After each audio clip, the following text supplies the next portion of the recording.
হেই জেনপাস ইউসি 2025 aspirant, তোমাদের result বেরিয়ে গিয়েছে। তোমরা তোমাদের মার্কস এবং র্যাঙ্ক দুটোই পেয়ে গিয়েছো, কিন্তু এখন যেটা তোমাদের জিজ্ঞাসা যে দাদা কাট অফ এবছর কত যেতে পারে, কত র্যাঙ্ক পর্যন্ত আমরা নিজেদেরকে সেভ ধরতে পারবো গভর্নমেন্টের জন্য। তো সেটা নিয়ে আমি অলরেডি কিন্তু এর আগে একটা বড় ভিডিও আমি ডিসকাস করেছি, লিঙ্ক আমি এখানে দিয়ে রাখছি, ওখান থেকে গিয়ে দেখে নাও ভিডিওটা, মানে গতকালকে দেওয়া ভিডিও।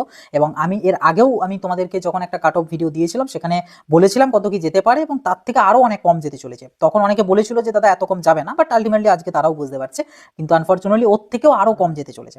এনিওয়ে, আমি যাচ্ছি না সেই প্রসঙ্গে। আমি তোমাদেরকে যদি একটু সামারাইজ করে জিনিসটা বলি, ফার্স্টই যেটা বলবো সেটা হচ্ছে এই যে কাট অফগুলো আমি বলবো, এটা হচ্ছে বিএসসি নার্সিংদের জন্য, প্যারামেডিক্যালদের জন্য নয়। প্যারামেডিক্যালদের জন্য আমি আলাদাভাবে ডিসকাস করবো, বিএসসি নার্সিংদের জন্য। এবং আমি এখানে মার্কসটা বলবো, ঠিক আছে?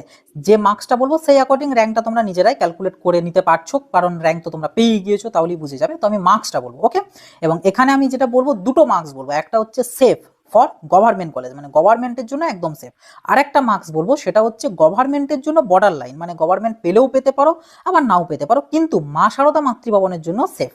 তো এই দুটো মার্কস আমি বলবো। ফার্স্ট হচ্ছে জেনারেল, জেনারেলদের জন্য 45 হচ্ছে safe for government, and 41 to 44 border line for government, and তোমাদের safe for Ma Sharada মাতৃভবন। OBC এদের জন্য যদি বলি, 41 হচ্ছে ফর সেফ ফর গভর্নমেন্ট, আর 39, 38 এইরকম থেকে 40 হচ্ছে তোমাদের safe for Ma Sharada Matribhavan and borderline for government. OBC বিদের ক্ষেত্রে 42 হচ্ছে সেফ ফর গভর্নমেন্ট, অ্যান্ড 42, 41 হচ্ছে safe for Ma Sharada Matribhavan and borderline for government.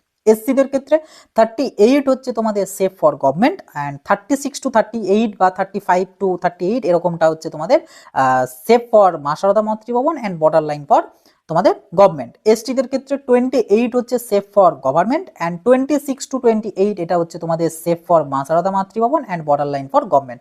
EWS দের হচ্ছে তোমাদের ওই ওবিসি এর মতোই, 41 হচ্ছে সেফ অ্যান্ড ফর গভর্নমেন্ট, আর 38, 39 to 40 হচ্ছে তোমাদের safe for Ma Sharada Matribhavan and borderline for government. এই হচ্ছে আমাদের এবারের জেনপাসের এক্সপেক্টেড একটা কাট অফ। তবে এই রেঞ্জের মধ্যে যারা রয়েছে +-2 আরও ধরতে পারো, তো তোমাদের কাছে কিন্তু একটা হিউজ অপরচুনিটি রয়েছে এই বছর সিট পেয়ে যাওয়ার। কাজে একদম এই অপরচুনিটিটাকে মিস করবে না। এবং এখানে শুধু যে তোমাদের মার্কসটা গেন করলেই তোমরা সিট পেয়ে যাবে এমনটা নয়, এখানে তার পাশাপাশি চয়েস ফিলিংটাও ঠিকঠাক করে করতে হবে। এবার যাদের চয়েস ফিলিং রিগার্ডিং কোনো নলেজ নেই, তাদের জন্য বলবো তোমরা এই অপরচুনিটি যাতে মিস না করো, সেটার জন্য আমাদের তরফ থেকে পেড কাউন্সেলিং সাপোর্টের ব্যবস্থা করা আছে। তো আমি দেখো গুগল ফর্মের একটা লিঙ্ক আমি ডিসপ্লেতে দিয়ে দিচ্ছি, এটাকে স্ক্রিনশট করে গুগল লেন্স থেকে কপি করে নাও। কপি করে পরে তোমরা গুগল ফর্মটাকে ফিল করো। পেমেন্টের জন্য ওখানেই যাবতীয় ডিটেলস দিয়ে দেওয়া আছে, সমস্ত কিছু পেমেন্ট করে রাখো, এবং আমাদের এখান থেকে পরে কনফার্মেশন দিয়ে দেওয়া হবে, এবং পুরো চয়েস ফিলিং লিস্টটা আমাদের দিক থেকে বানিয়ে দেওয়া হবে। তো একদমই অপরচুনিটি মিস করবে না, যাও এবং তাড়াতাড়ি এনরোল করে নাও। তো এরকমই আরও ভিডিও বা আপডেট পাওয়ার জন্য চ্যানেলটাকে সাবস্ক্রাইব করো।